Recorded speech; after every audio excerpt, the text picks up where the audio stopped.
పౌలు గారి చేత ఉన్నది సువార్త అనేటువంటి ఒక గొప్ప ఆహారం, ధనం, ఆస్తి. అది మాకు పంచవా అని అడుగుతున్నాడు.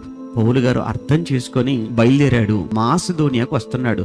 ఒక్కడు గుర్తుపెట్టుకోడు, మాసిదోనియాకు ఎందుకు వస్తున్నాడు అని అంటే సహాయం చేయడానికి వస్తున్నాడు. ఎందుకు ఆయన వచ్చి చేసే సహాయం ఏముంది? వాక్యం చెప్పడం.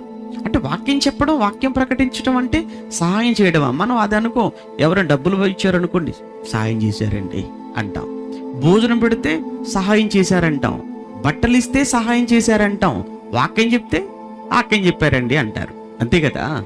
అంటే వాక్యం చెప్పడం అన్నది, వాక్యం నేర్పించడం అన్నది మనుషుల దృష్టిలో అది ఒక సహాయంగా లేదు. ఎంత పెద్ద సహాయమో తెలుసా?